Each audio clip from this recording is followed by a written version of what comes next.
Good morning, everybody. This is Claire Jones from Your One Life Healthy Weight Solutions, and it is Monday, the 4th of December, 2023, and I'm live this morning for episode 54 of Monday Morning Matters. And today I'm joined by Catherine Kennedy, who is a physiotherapist who is very passionate about helping people to get moving. So we're going to have a bit of a chat today about the benefits of exercise, not just in relation to losing weight, but just in general. But obviously, we'll touch on how it can help with losing weight as well. We're also going to be having a bit of a chat about perhaps some of the barriers that we face in terms of trying to be active, and that might be including, perhaps some physical limitations. It might be lack of motivation. Could be anything really. And then we're going to just understand a little bit more about what we can do to overcome those barriers.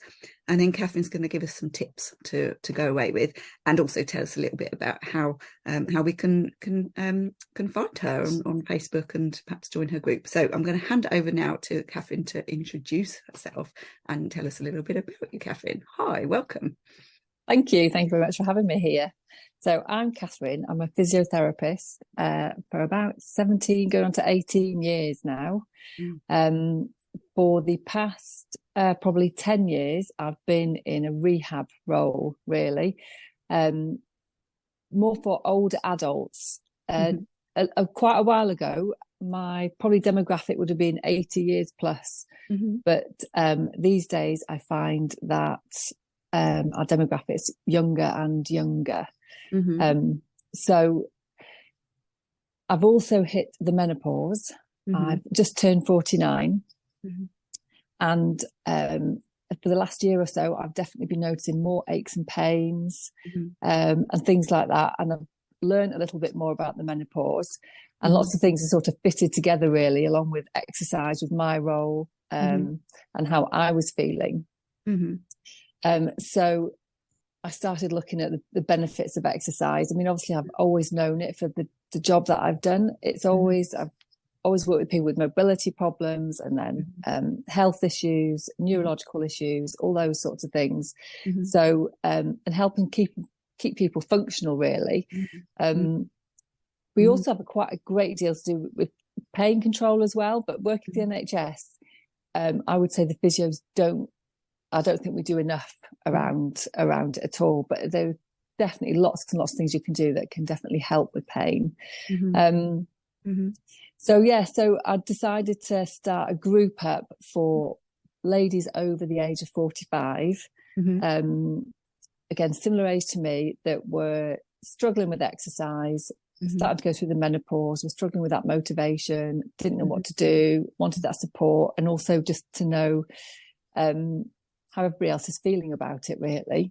And keep going that way. Yeah, excellent. Because it is, I think, certainly from my perspective in my own journey, getting moving changed everything. It really did, because I realised that I wanted to then eat in a way that supported my activity, and I wanted to be able to be active for as long as possible. And I have worked in the NHS as well, and one of the services that I used to manage was a physiotherapy service, and so of course I saw what happens when people lose the ability to function, and whilst obviously not all of that is down to our lifestyle choices, some of it is, and I think we can do so much more for ourselves, and I'm living and breathing example of that, and I think although obviously exercise is very, very beneficial for weight loss, in particular walking, and obviously not overdoing the exercise so we don't start getting really hungry. But what are some of the other benefits that you've seen your professional experience and also your personal experience that you think are really important for people to be aware of? Definitely mental health. It's a huge one. So I love walking, and I specifically bought myself a dog to make sure I went walking. So I don't advocate that for everybody.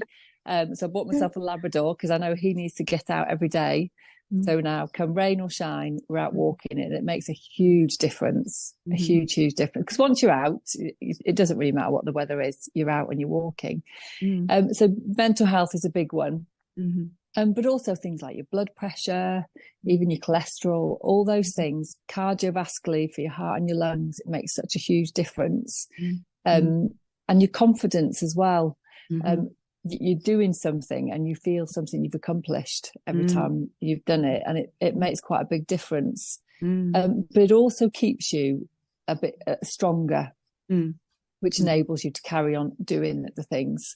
And as we get older, I think, I can't remember the accurate statistics, but I'm sure it's when we start hitting our 30s, the amount of muscle that we maintain or put on really, really slows down compared to what we lose. So we end up getting an imbalance.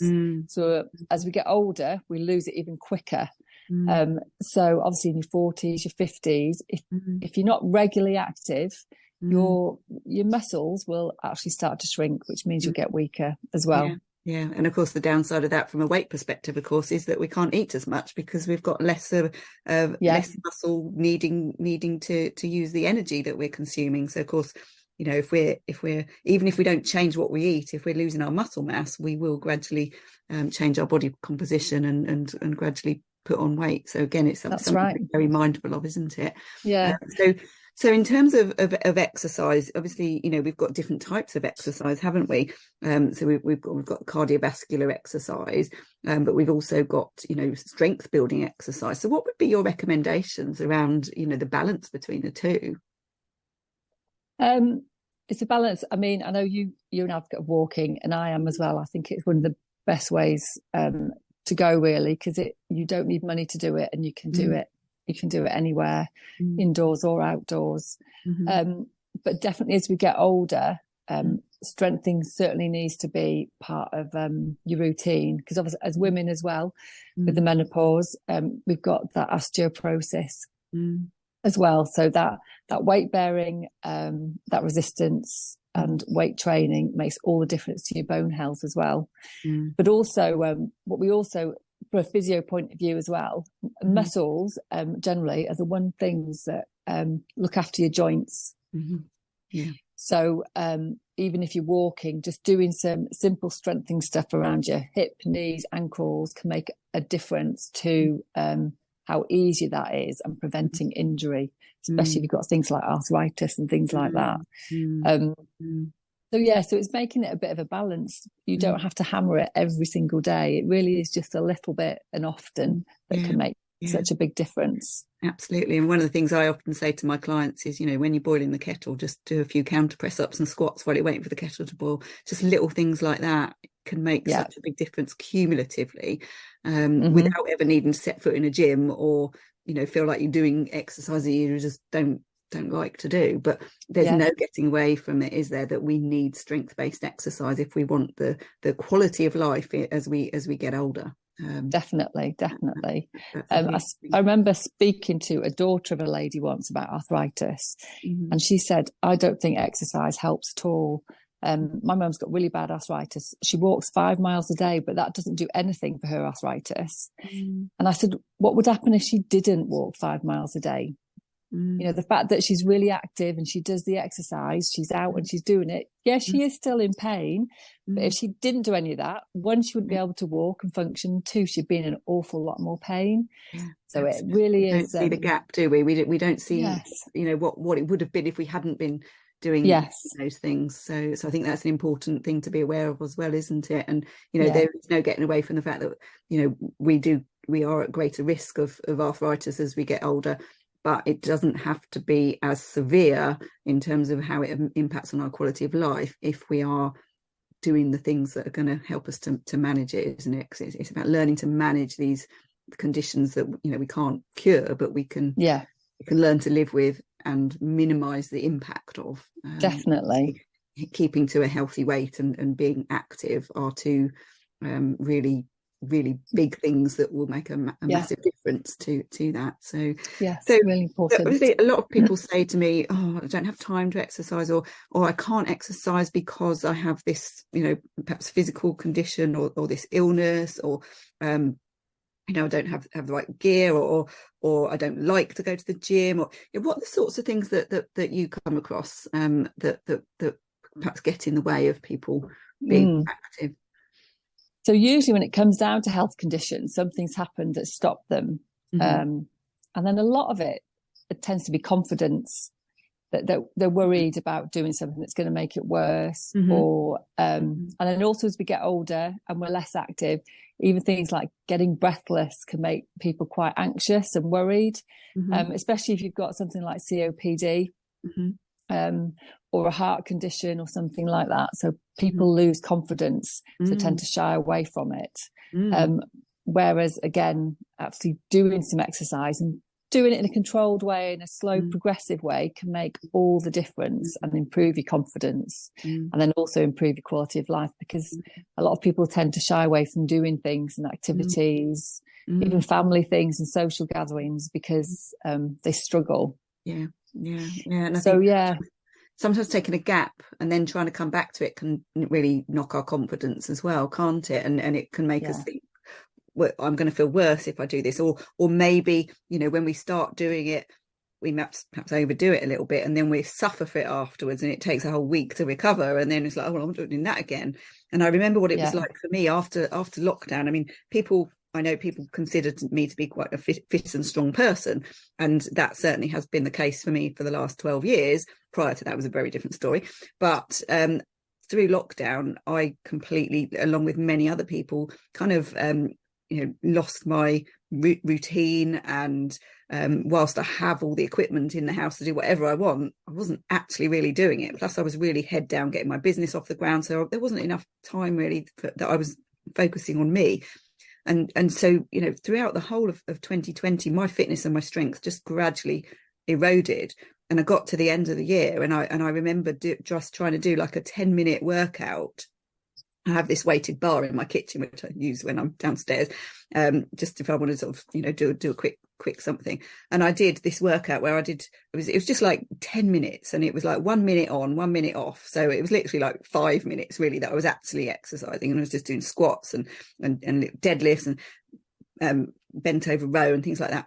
And my legs completely turned to jelly by the end of that 10 minutes. And I was knackered, and I was so shocked at how quickly I seemed to have lost, because my brain thought, oh, I can do that, that's easy. Yeah. But the impact on me mentally, or well, physically rather, I should say, and then mentally, when I was shocked at how out of condition I had become because I hadn't been doing it regularly. But that, you know, it actually worried me. I was thinking, crikey, does this mean I'm never going to be able to do all these things again?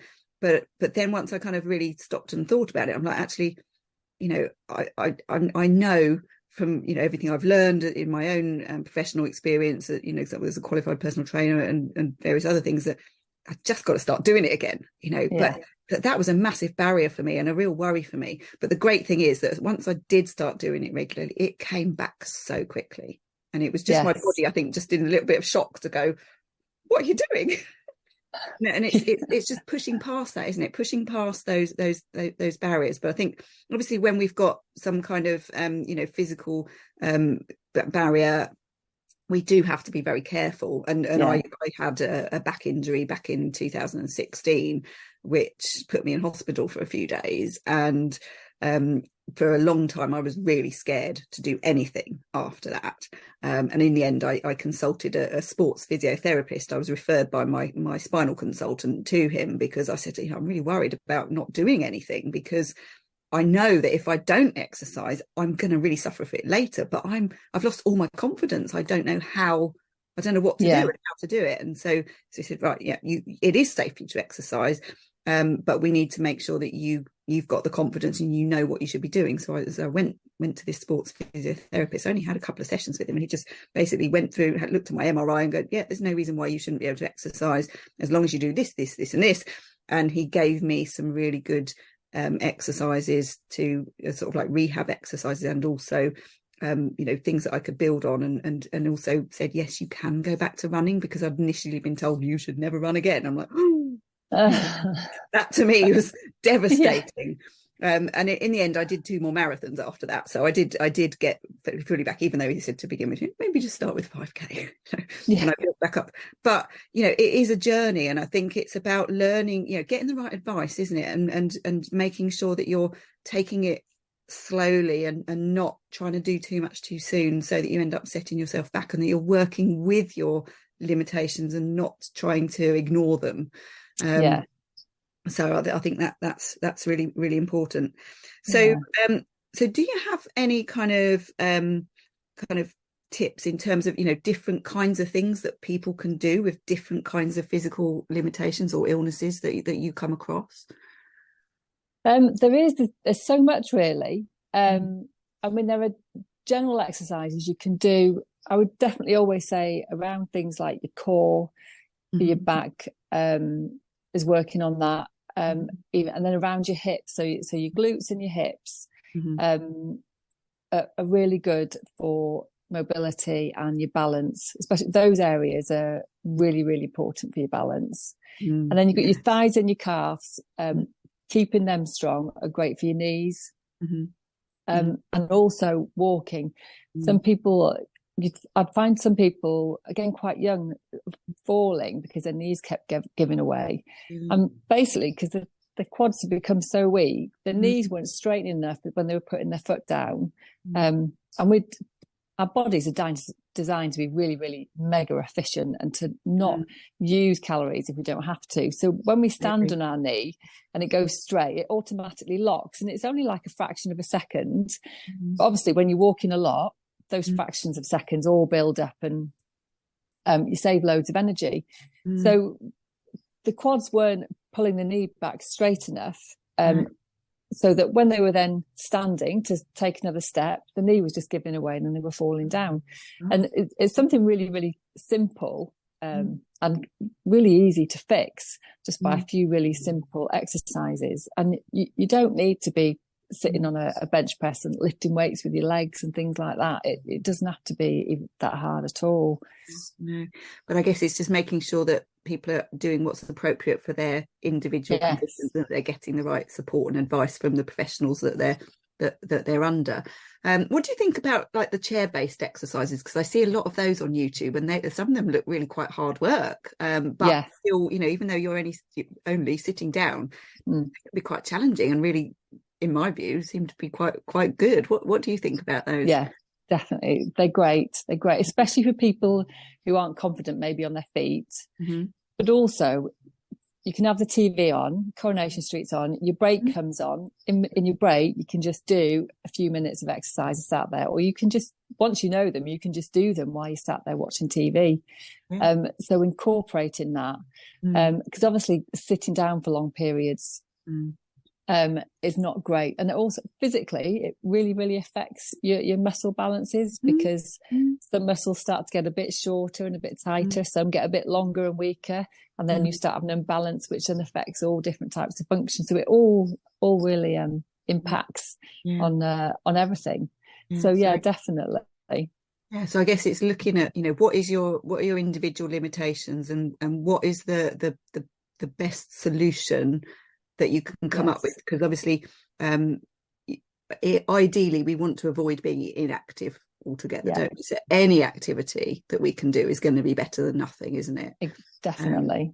But I just want to come back to your point that you made just now about the body being super efficient, and of course that is the battle that we have when it comes to trying to lose weight, is that we want our bodies to burn lots of calories. We don't want to burn lots of calories, so we're kind of we're having to fight that all the time. And I think this is what I think about with walking, is that it's a great form of exercise that we can do that doesn't overtax the body, but it doesn't kind of really kick off a big drive in hunger. Whereas when we do things that are perhaps more high impact or require a lot more resources from the body, our body wants us to replace all of those things, doesn't it?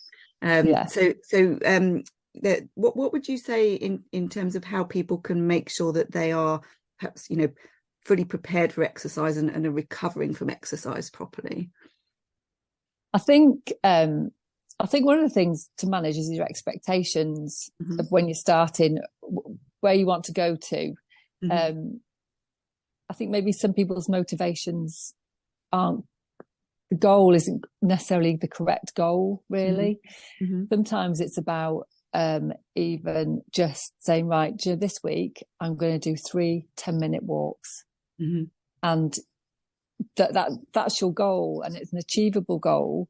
You're not then going to tax yourself too much, so that you have your feeling where you've done too much and it takes you too long to recover, or you've gone really out of breath, you felt really out of your comfort zone, and you've completely put yourself off.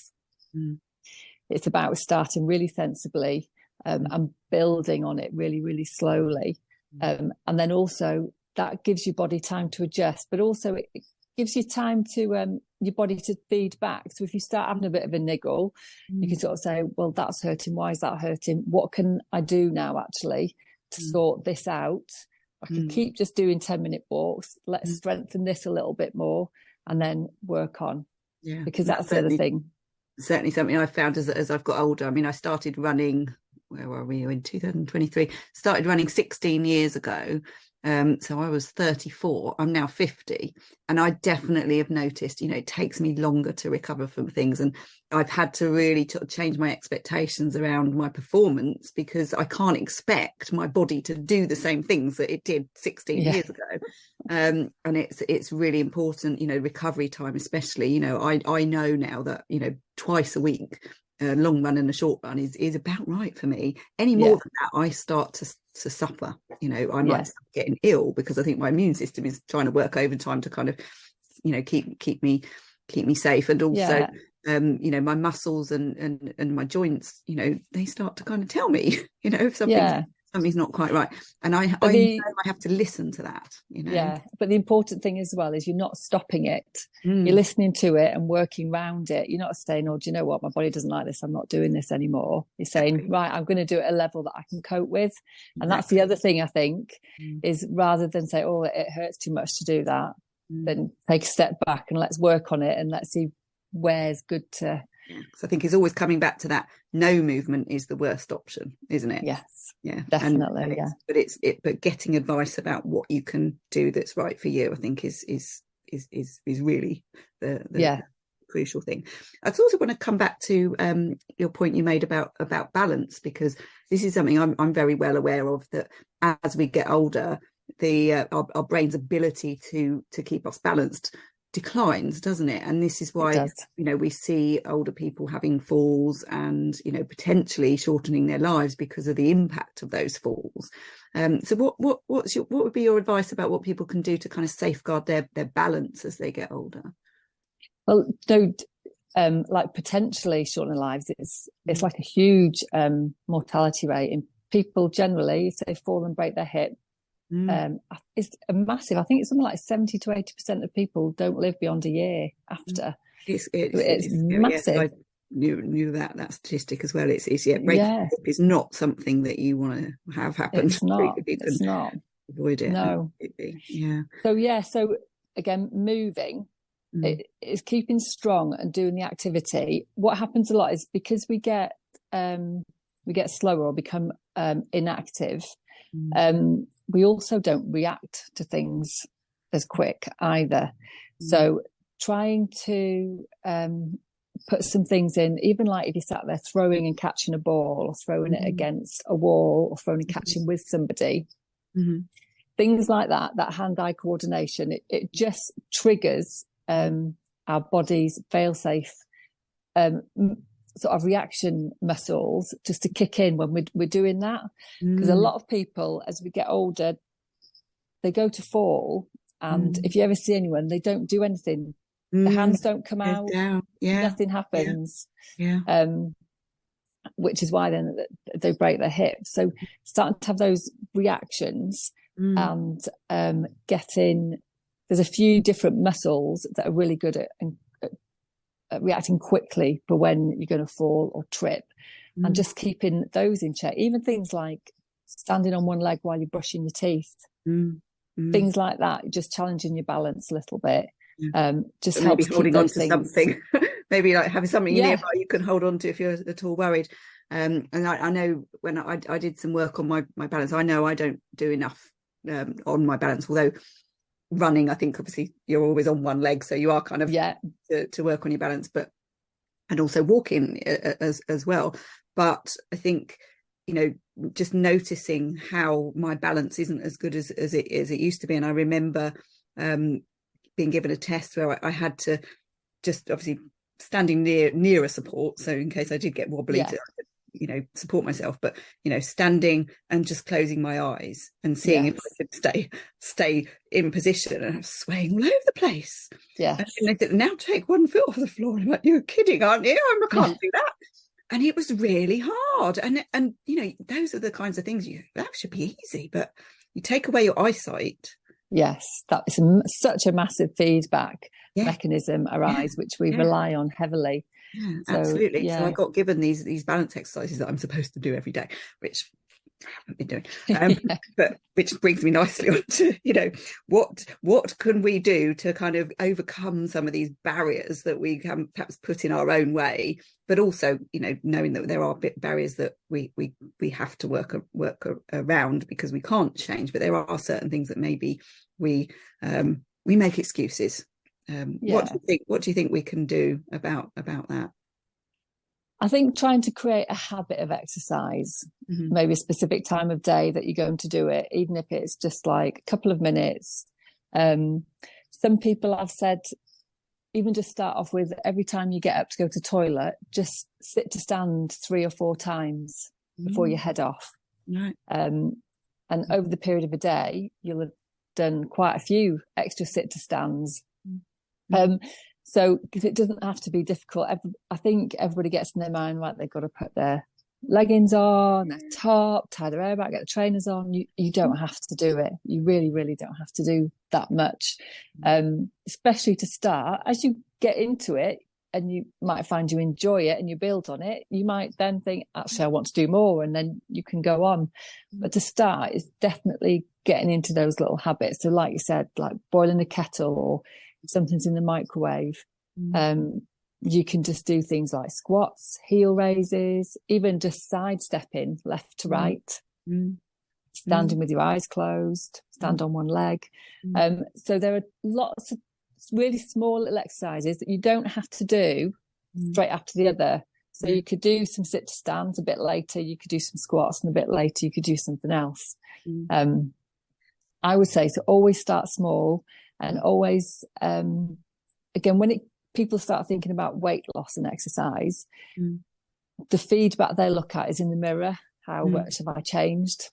And it's a really poor motivation tool, that one. So I would definitely always say, take that out of the equation. Start setting your goals, as in 3 times a week, I'm going to do these 3 exercises, or 3 times a week, I'm going to walk up the road and back again. And you would make those your achievements, make those your goals, and then reward yourself after. But not with food. But not with food. Yeah, and that's the thing, it's a cumulative effect of the exercises, isn't it? And we were chatting last week, weren't we, and I was sort of saying about the story of when I became a part-time firefighter, and my focus was all on the training to be fit and strong, and I completely didn't take any notice about what I was looking like in the mirror until one day I kind of realized that I'd made some significant changes, whereas if I'd been looking for those changes every day, I wouldn't have seen them. And I think it's important to really focus on what are the actions I need to be taking, and what are the benefits of those actions, and trusting that they're going to get you to where you want to be. Now, just on that note about sort of starting small and building up, you've got a challenge starting in your group this month. I have. Do you want to just tell us a little bit about that? Yes, it's starting today. So the group I've got it's like beginner exercises for ladies over 45 for motivation and support, and ideas of what to do. So the whole idea of the challenge is to start creating, it's called the Exercise Habit Challenge. So again, the whole challenge is to create a habit. The idea is to do exercise 3 times a week. Again, I don't want people doing it every day because it's just easy to fail, and we want to succeed. So even 3 days a week, it's not going to be a massive amount of exercise. Again, it's going to be exercises you can just do within 5 to 10 minutes, or you could split up during the day, so that when January comes after Christmas, you've got an established habit already that you can just start to build on. So that's starting today. And you're going to put the link, or I'll put the link in there for you, and the video so people can come and join in if they want to. And obviously if they join that, they'll find a bit more about you and what you do. So just before we finish, can you give us maybe 3 tips that you would like to perhaps give people that they can take away and start implementing following watching this video? I would say, first of all, be kind to yourself. It's a huge one, because I think we're so hard on ourselves. And I think we expect an awful lot from ourselves. I think with media and everything out there and all these people doing all these amazing things, you think, what's standing up and sitting down 5 times going to do? There's just no point in doing that. We all have to start somewhere. And when you've got health conditions or even anxiety and your confidence is low, starting really small is really, really important. And it's really important to acknowledge that you're taking these small steps. Don't go, tip number 2 is definitely don't go hard. Just do not go hard, because it will just end up in failure. You'll not be able to sustain it. It might happen for a couple of weeks, but you will dip off, because it'll just be too much. You've not created something sensible and sustainable. Been there, done that. Yeah. I think we all have. And then the third one is, if you do suffer with any health conditions, is take that into account, but don't let that be a barrier. There are ways around it. My kids go to the library. We've always gone since they were little, and there's a lad there who's got cerebral palsy, and it's quite severe. He can walk, but he walks on his tiptoes, and one of his arms is very curled up, but he walks a mile to the library and back every day to work. So he doesn't let it. I mean, it takes him an awful lot longer than it would me or anyone else. He doesn't let it stop him. He just gives himself that chance. And that enables him to keep going. So there is ways around it. Again, it might be slower. But again, doing something is better than doing nothing. And starting is better than not starting. Absolutely. It's just start where you are, do what you can, isn't it? Yeah. At the end of the day, and don't be so up. No. Well, thank you so much for joining me, Catherine. It's been really lovely chatting with you. For anyone watching, we will be going through and looking at any questions that people might have put in the chat, and come back to you. And I'll pop the link to Catherine's group in the comments as well. And just obviously, if you're watching live or on replay, just let us know what you think. Hope this has been helpful for you, and we'll leave it there, and we'll see you all very soon. And thank you very much for joining us. Thank you for having me.